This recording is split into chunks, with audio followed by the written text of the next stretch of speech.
So correct me if I'm wrong about the assessment of the situation in terms of the frustrations that you have around.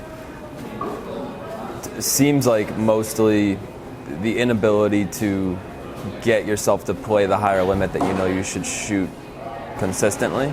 So I think that there's three aspects of the frustration. It's slow dealers, inability to play 5-10 for long enough when you know that you should probably be taking that shot, and neurotic thinking during the session about short-term variance.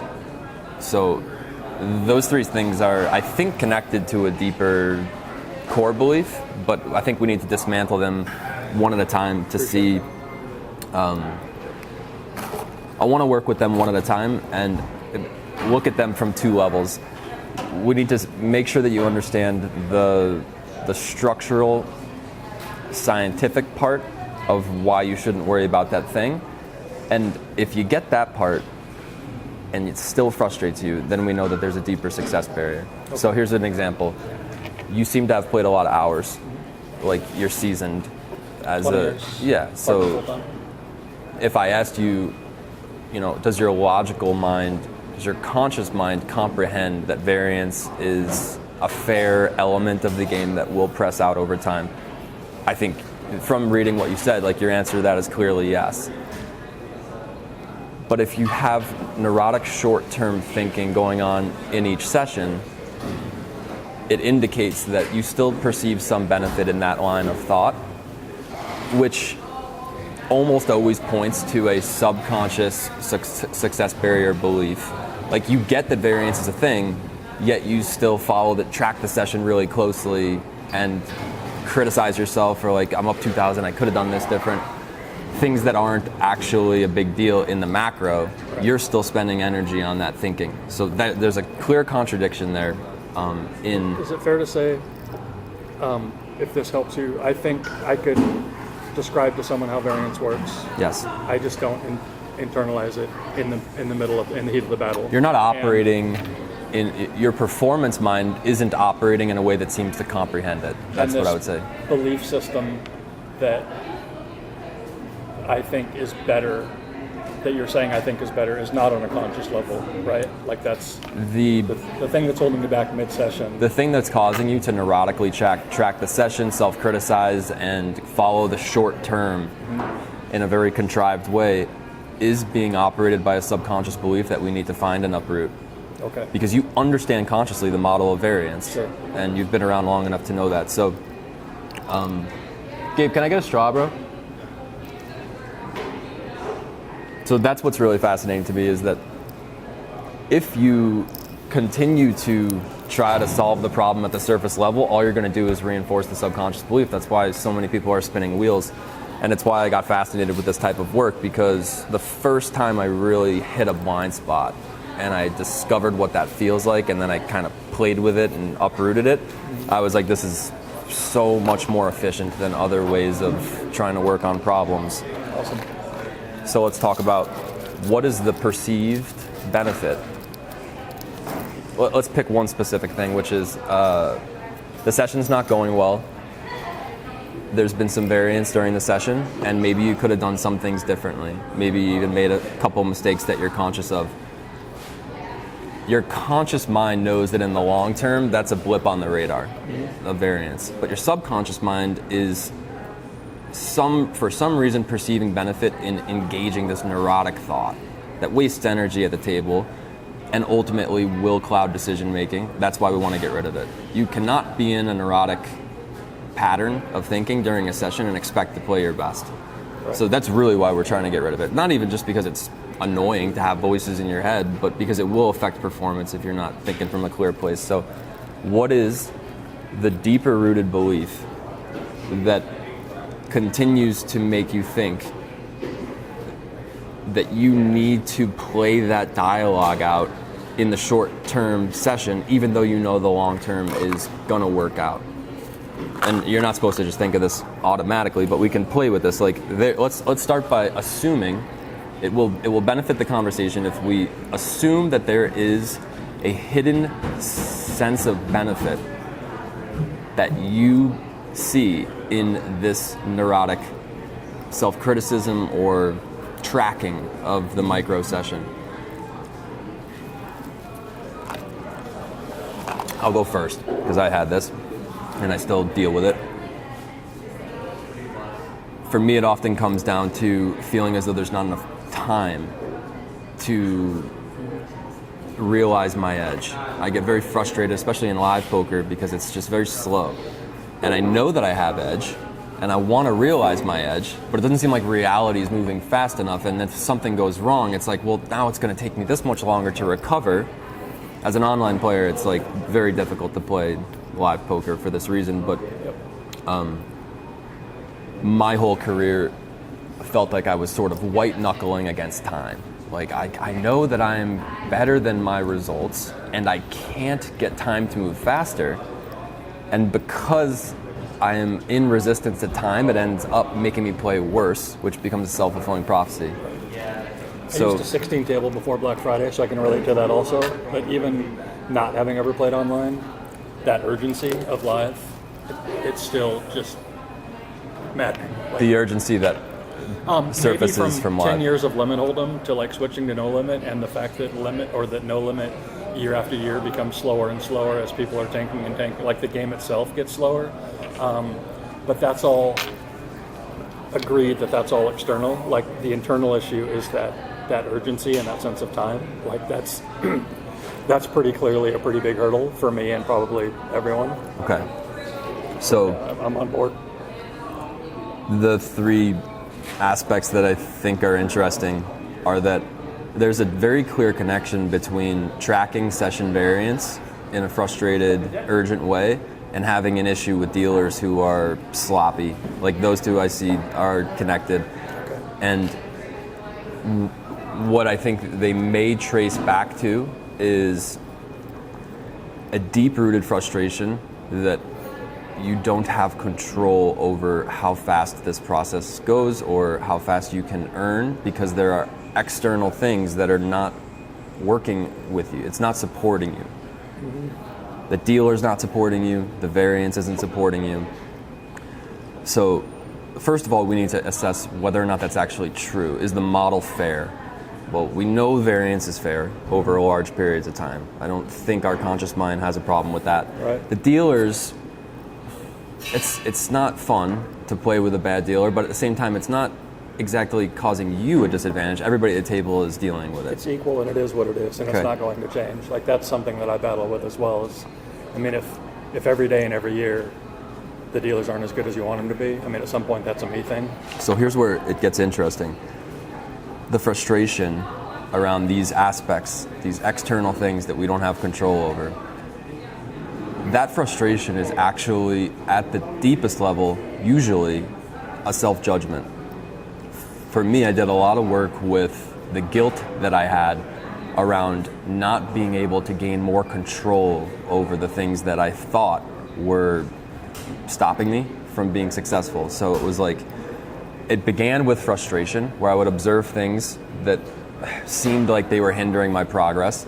And then because I couldn't find a solution to them, it became an inner narrative of self-criticism on a very subconscious level. So it almost became, it's a very vicious circle because you observe the slow dealer, and then there's frustration that you can't do anything about it, which is self-talk, and then it gets projected back outward onto the dealer. Why can't you just deal faster? So we're in this constant futile loop of observing things in reality that we can't control, judging ourselves for not being able to control them from a victim mentality of I'm helpless to the situation, and then because that's a very difficult feeling, we end up projecting that feeling back onto the dealer who's slow. So we basically want to break that loop, and in order to break the loop, there has to be a moment or a clear seeing that the guilt or the frustration is coming from ultimately a self-judgment that I may not have control here. And that means something about me on an identity level, that I am deficient in some way or unable. Like, I go existential with these constantly because I think that when we really get down to every poker player's paradigm, we're dealing with some three-word sentence usually, which is, in my case, the sentence was something like, the universe is not supporting me. There's all these factors that seem to be pressing on me. And in most cases, I think it's something along the lines of like, I am not able to control a certain thing that I desire to control. The urgency to control that thing ends up creating a performance stress, which kills decision making, which reinforces a feudal paradigm of poor performance. So when people say self-fulfilling prophecy, it's not a law of attraction thing to me. It's not an abstract, energetic thing. It is the resistance that we hold ourselves in that creates a cognitive dissonance, which directly affects the cognitive functioning, the quality of the decision making. So the goal is to basically stop ourselves from swimming upstream against a current that actually isn't working against us. It's fair. It's neutral. It's neutral. Let's just say it's neutral. Sure. So the first thing I would ask is, like, if you sense into the amount of residual frustration that you have for not being able to have solved this problem yet. And I'm projecting in a way because, like, turning 32, I remember clearly that, like, hitting 30 for me was a weird moment where it was like, there's things in my life that I still don't have figured out, and I feel like I should have had these figured out already. And now time is slipping away, and these are supposed to be my best years. And so it's funny that I'm having that. I know you probably think that's crazy at 32 for me to be saying that. It's all relative, but, though, because, I mean, at 50, the same thing. Right. Like, I played the seniors last year, and I'm like, wow, this is not what I expected 50 to be like, or what I figured to have accomplished, or figured out, or Nice. like, it's all, we've hardly ever got all this shit figured out at some arbitrary time frame that we think we will. So observing that about myself and realizing that I was stuck in a paradigm where time seemed to be slipping away, and I was beginning to judge myself more and more each day for not being able to catch up to my potential. Like, that's literally what it felt like, and still I deal with this. And the thing that I have to continue to remind myself is, from a structural point of view, it is all relative. And there's people who would laugh at me thinking, like, objectively, there's people that would laugh at a 32-year-old thinking that he doesn't have time. Like, I could easily take a perspective that makes my issue look just like almost funny. But like you said, it's relative, and it feels that way in my body. So the deeper forgiveness for me was about actually understanding that I have done my best. I've been doing the best the entire way through. There was a very direct moment I had to have with myself where, and this is something I carry as a core value now, where I approach people with the full benefit of the doubt, because I believe that scientifically everybody is doing their best, even if they're doing shitty things. Like, the mind is moving in the direction that it perceives benefit. This is how the mind works. Nobody's doing anything that they don't think is getting them benefit. People may have distorted senses of where benefit actually lies, but they're doing their best to find the treasure chest. So having that moment with myself was important. Like, I couldn't have done anything differently with the perspectives I was operating from. At the time. Right, and along the way at each stage, you're way. doing the best you can, and that's a pretty healthy perspective. So you're right. Even if you want to interject and say, look, it would be better if you did this, and you'd better if you did that, that's not where they're coming from. And they're, like you said, they're doing whatever they can in this moment to achieve the highest level of happiness for them in this moment. And so starting with there. that's big. Starting with giving that benefit of the doubt to yourself can relieve guilt, because for me what it does is it disables that frustration charge, that because what you're really doing is you're continuing to navigate an external reality that piles back on to you each time you reinforce the thing that you're frustrated with. So, like, every day you wake up to go to play poker and the dealer is slow, and because you are in a momentum, the narrative is stuck in a momentum where it's used to creating a negative dialogue around that. It just ends up reinforcing that self for me, like, this is my biggest thing. I've tested for very high self-critical scores, meaning like one of my biggest weaknesses, and this is a thing that we came out with when we created this poker suitability test, through a bunch of guys through one of the, it's called a JSA, job suitability application. They use it for corporate work. We created a template for poker players by picking a bunch of winners, a bunch of break-even players, a bunch of losers. Threw it all through the data, and it spit out that the two biggest things that are working against poker players, so what creates a bad poker player is poor organization, and lo and behold, high levels of self-critical. So not having the necessary amount of self-acceptance to balance criticism with, and just piling frustration and guilt on top of yourself, and it ends up being a ton of pressure. So there needs to be a moment, I think, where like once the structural model of variance is actually understood, which I believe in your case it is, if there is still frustration and we perceive benefit in this narrative, it has to be clearly seen that the energy or the energy that we're wasting on that could be better spent executing the model. You've agreed it's neutral. We're not swimming upstream unless we actually want to swim upstream. We're sitting in a neutral pond. So this is where I think things get interesting with the success barrier is you're telling me you deal with that urgency, and then you're also telling me you have issues with playing the limit above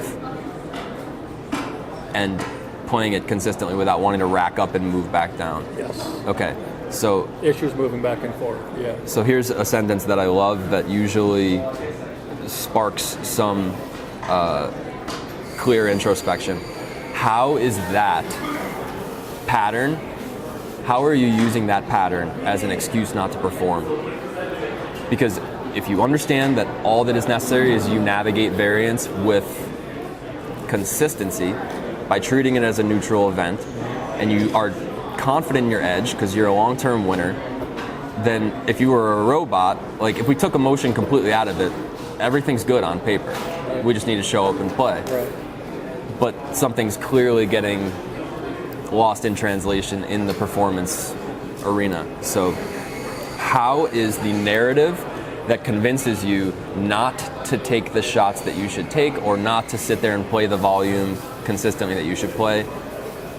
How does the narrative that causes you to go into that self-critical, complaining type, victimized mode allow you to stay safe in some way? This is what a success barrier is. It's something that's preventing you from doing the most incentivized thing by convincing you that it's not more beneficial to go in that direction. Right. So usually it has to do with comfort, and with risk aversion, it's very, very linked to this, which your story is not, it's usually one of three things, and you're highlighting risk aversion by saying that you want to rack up. Okay, cool. Yeah, like openly risk averse. Okay.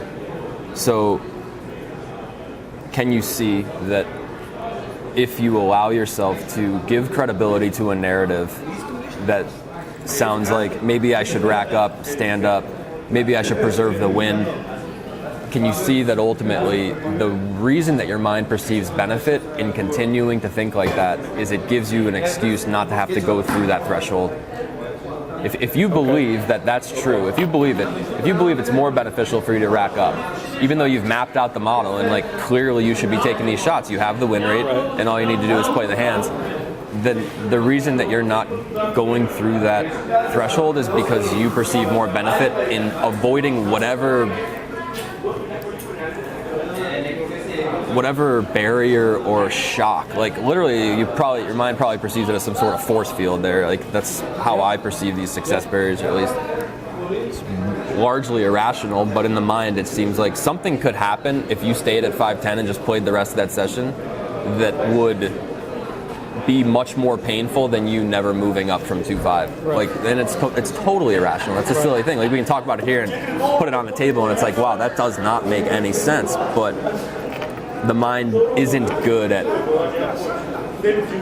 layering that out and sorting it and actually seeing that, you know, the worst thing that happens is you lose a couple buy-ins and you move back down to 2-5. So what's so fascinating to me is usually what we find is you're not actually afraid of losing the buy-ins at 5-10. normally what we find is that the person's actually afraid of sticking the shot. Of what? Sticking the landing on the shot. Right. And that's where it's super twisted, because in terms of paradigms, the mind is usually most afraid of an identity shift, or like having the identity be restructured in some way. So the becoming a 5-10 player and having to, or a 10-20 player, moving up and maybe having to absorb the additional pressure of the higher limit, or whatever you perceive to be the exposure or the risk of playing at that level, that will cause you to do very silly things like rationalize for never taking that shot, because the pain that you perceive in it is like extremely distorted. So I tell guys this, I use this metaphor of this is why men usually don't approach extremely beautiful women.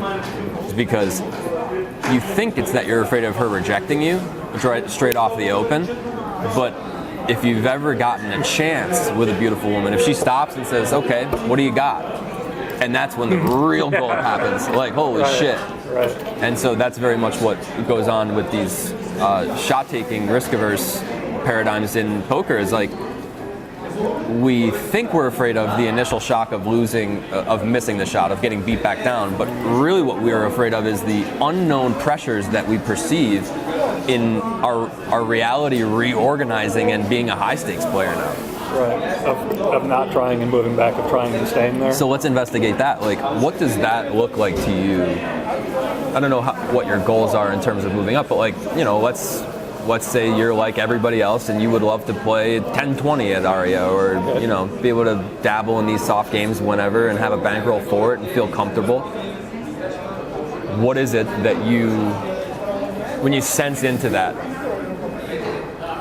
what is the thing that's scary about that lifestyle? Like, assuming that I handed you $250,000 and that you earned it. Let's pretend you actually earned it by playing the lower limits. And I said, you know, Berk, this is your new life now. You're a high stakes player. When your mind senses into the immensity of that, because it would be a big shift, like it'd be a really awesome shift on paper, but is there a knee-jerk fear, resistance? What does it feel like? Like, I would say more initially, the only thing I can think of that feels scary is the fear of the unknown and not knowing how things will work out or what it'll be like or any of that. But that's pretty generic. I don't know if I have an intrinsic fear of playing at a higher level. And usually that's the answer, and I think the cool thing about that answer is that it can largely be solved by a day of mapping. Like actually sitting down and being like, okay, I'm going to go through with this because I clearly see this is the direction that's incentivized. I'm going to move up in stakes. Okay. There are things that I can't really put my finger on that seem to represent unknown variables that could present stress when I enter that new reality. Let's actually granularly bring those on the table and break them down and create a more structured path so that I can actually have vision over this unknown, which if it remains abstract in your head, it's going to constantly reinforce the success barrier. Because the mind's just going to be like, unknown, nope, not going there. If we actually turn the lights on in that room and we see, well, there's just a few things really, like I need to have proper bankroll management, know how many buy-ins I need for my base limit, know how many shots, know how many buy-ins I'm going to be taking for the shots that I want to take when I'm trying to move up, know how many hours I'm playing a day, a month. Like it's standard stuff that most people don't do. And the funny thing that I think why we don't do it is because our subconscious knows if we did it, we would actually have a path that would make us go through with it. Right. If we mapped it out, we might actually start seeing that beautiful girl and stepping right up to her and talking to her every time. And I think that's the mind's last. It's almost like we get this far in the conversation and the mind, like, oh, I'm going to go home and create a plan. I'm going to do it. And then when you get home, it's like the last backdoor trap is that the mind convinces you, no, I don't need to create that plan.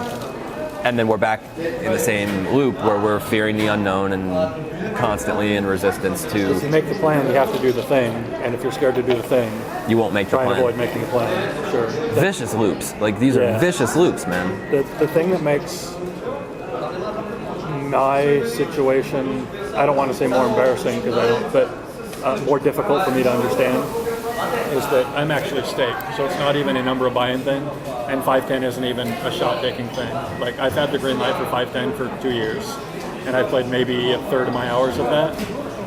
But it's the going back and forth, and my results there are fine. And then probably one of the things that I'm using to hold me back is I game select so hard, or I'm so picky about taking it, that my results are skewed favorably because I'm playing the easiest lineup. So of course my win rate is fine, right? But now if I'm playing, adding in these other 30, this other 400 hours to this 400 hours, but it's in tougher lineups, well, my results won't be as good. I won't be as successful. I may fail. Like this fear of playing these lineups against players that are better than me may come to fruition because I'm playing with more of them at the same time, and they might just destroy me. Like, that seems like a tangible fear. Is that though? Like, do you really think that you would put yourself in a situation where you were consistently in games without edge? No. Like, don't you think if you showed up at the casino and you had an option between the soft 2-5 and the Regenfest at 5-10, I trust that you're going to sit the 2-5. Yeah. So this is really interesting that, like, the mind plays these micro fear games, not giving ourselves credit for just being able to navigate rationally if that thing were to come up. Like, you're saying this could be a tangible fear that I could end up in games where I don't have edge. But it's like, when I look at that, if I was your backer, I'd be like, well, Berk, that's not true. You can show up and choose to just play the 2-5 if the 5-10 is shit that day. Right. So it's just like a simple decision that would. You won't let yourself sit in a game without edge, so don't worry about being in a game without edge. So what's happening there is the mind is clinging to anything that it can use to reinforce the success barrier, even though that problem could be averted so quickly just by one rational decision. Sure. So let's keep going, because like for me, the fact that you're staked makes this even more clear that this is a success barrier. Absolutely. Because it's like there's not even really financial risk aversion. This is like, to me, more, it's getting more existential now.